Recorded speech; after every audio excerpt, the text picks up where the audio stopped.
अऊज़ुबिल्लाहि मिनश्शैतानिर्रजीम बिस्मिल्लाहिर्रहमानिर्रहीम। फ़लस्तीन जल रहा है और मुसलमान क्या कर रहा है, इसके 8th एपिसोड के साथ रमज़िया हाजिर खिदमत है। और नाज़रीन, बग़ैर किसी देर के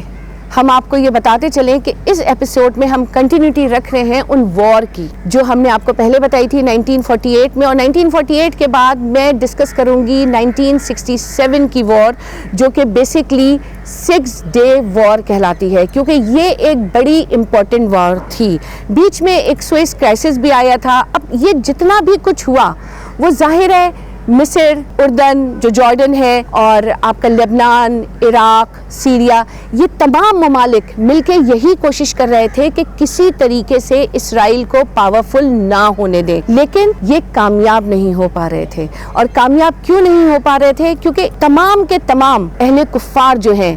वो सपोर्ट कर रहे थे इसराइल को। तो अगर हम 1967 की बात करें तो 5 जून 1967 को 6 डे वॉर शुरू हुई और 10 जून 1967 को ये वॉर ख़त्म हुई। और इसमें मैं आपको बताऊं कि मिस्र का हशर नशर कर दिया गया था, क्योंकि अब इसराइली पूरे तौर पे तैयार थे। उनके जितनी भी सपोर्ट थी वो उनके पास मौजूद थी, और यकीनन जो बड़े पास थे, जो उनके हमनवा है, बज़ाहिर देखने में तो ये आता है कि यूएस ने उन्हें यही कह दिया था कि हम आपको किसी तरह की भी आर्म सपोर्ट नहीं करेंगे। अगर यूएस उन्हें आर्म सपोर्ट नहीं कर रहा था, अगर वर्ल्ड उन्हें सपोर्ट नहीं कर रहा था, तो मेरा वही सवाल है, चाहे आप इसे घिसा पिटा क्यों ना कहें, कि होलोकॉस्ट में इतनी बुरी तरह से पिटने के बाद इनके पास इतने वसाइल कैसे आए कि 5 कंट्रीज को ये शिकस्त देते हैं, और ना सिर्फ ये कि शिकस्त देते हैं बल्कि शिकस्त फाश देते हैं। तो ये सोचने की बात है। इसका मतलब है कि अहले कुफार हमसे झूठ बोलते हैं और हम कबूतर की तरह से आंखें बंद करके उनके हर झूठ को सच मानते हैं और उनकी बातों पे यकीन करते हैं।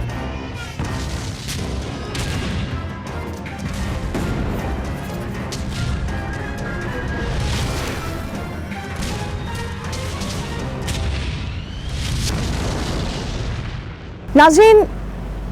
5 जून 1967 की सुबह 7:30 बजे इसराइल से 200 जहाज़ आसमान में उड़े और परिंदों की तरह से छा गए, और उनका मतलब और मकसद सिर्फ और सिर्फ मिस्र की तबाही था। और जमाल अब्दुल नासिर को इस बात का शुबा तक नहीं था कि इसराइल इतनी बड़ी हिम्मत कर सकता है, लेकिन इसराइल ने इस वक्त अपनी तमाम तर किश्तियाँ जला दी थी, उसने अपनी तमाम तर कुव्वत लगा दी थी। बल्कि यहाँ पे मैं आपको ये बात बताऊँ कि जब जहाज़ों ने परवान ली और जहाज़ ऊपर चले, तो इनके जो कमांडर थे मोटा गौर ने कहा कि उठो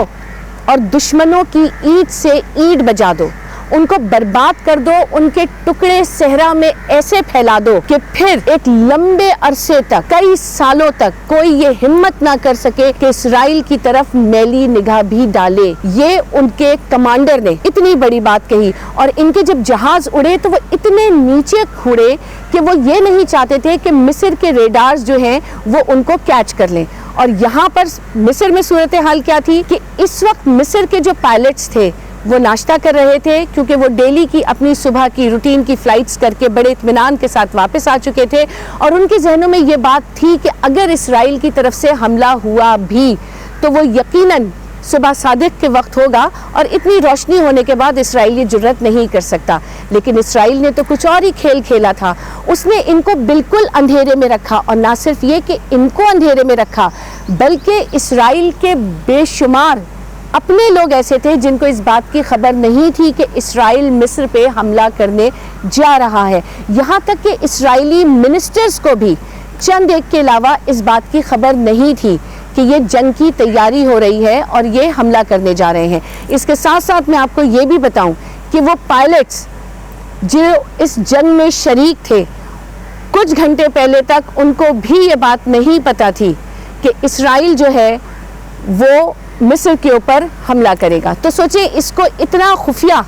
रखा गया था कि ये बात किसी को भी ना पता चले इस मंसूबे के बारे में, और ये उसकी ईंट से ईंट बजा दें। इसराइली जो थे वो बड़े अरसे से ये काम कर रहे थे कि उन्होंने अपने जासूस जो थे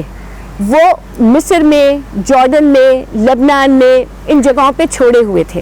क्योंकि वो चाहते थे कि हमको इनके बारे में ख़बरें मिलती रहें कि जब मिस्र ने, यमन में, जॉर्डन में, इन जगहों पे छोड़े हुए थे, क्योंकि वो चाहते थे कि हमको इनके बारे में ख़बरें मिलती रहें कि जब मिस्र ने, यमन में, जॉर्डन में, इन जगहों पे छोड़े हुए थे, क्योंकि वो चाहते थे कि हमको इनके बारे में ख़बरें मिलती रहें कि जब मिस्र ने, यमन में, پیش قدمی کی تھی تو اسرائیلیوں کو پتا تھا کہ اب یہ تھوڑے سے کمزور ہو رہے ہیں، مطلب وہ ہر چیز سے باخبر تھے۔ ہمیشہ میں یہ بات کہتی ہوں کہ مسلمان ہی مسلمان کو دھوکہ دیتا ہے۔ جمال عبد الناصر کا ایک خاص نوکر تھا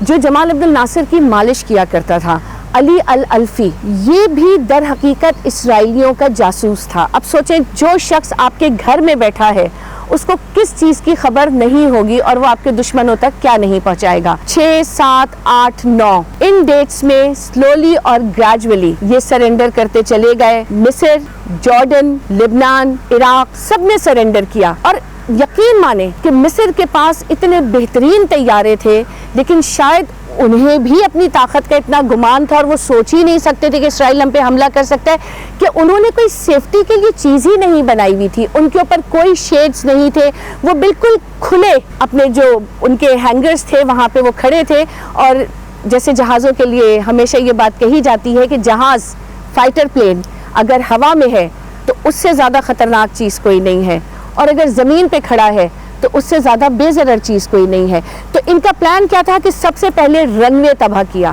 رن وے تباہ کرنے کے بعد انہوں نے ان جہازوں کے پرخچے اڑا دیے، اور جو جہاز بچے تھے، مطلب دور تک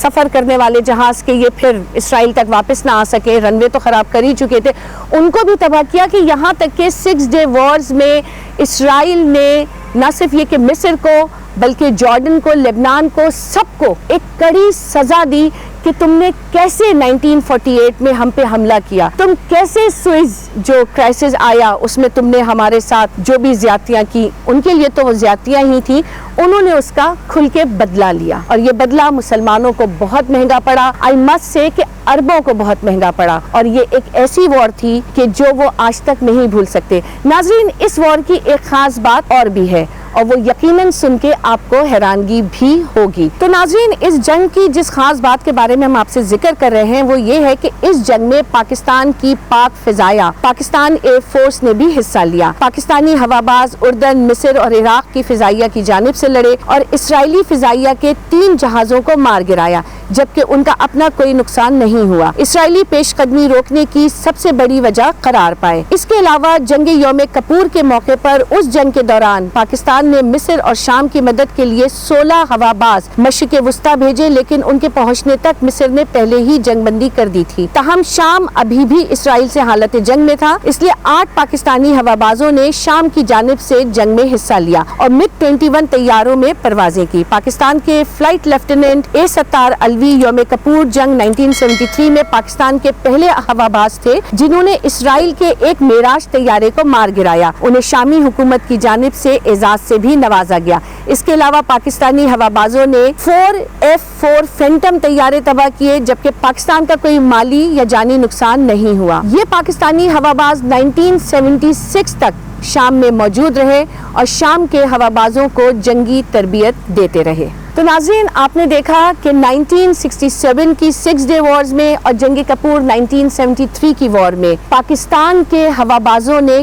کتنا اہم کردار ادا کیا، اور میرے خیال سے یہی وجہ ہے کہ اسرائیل پاکستانی ایئر فورس سے بہت ڈرتے ہیں، کیونکہ ہم نے ہر مقام پہ ان کو شکست دی ہے، اور ہم انشاءاللہ تعالی العظیم ہر مقام پہ اپنے ہر دشمن کو شکست دیں گے۔ آپ کو یہ ایپیسوڈ کیسا لگا ہمیں ضرور بتائیے گا۔ اسی سیریز کے اگلے ایپیسوڈ کے ساتھ انشاءاللہ کچھ نیا لے کے حاضر ہوں گے۔ تب تک کے لیے اس دعا کے ساتھ رمضیہ کو اجازت دیجیے کہ اللہ اہل پاکستان ہمارے اور آپ کے گھروں میں اور اہل عالم اسلام میں اپنا خاص رحم و کرم فرمائے۔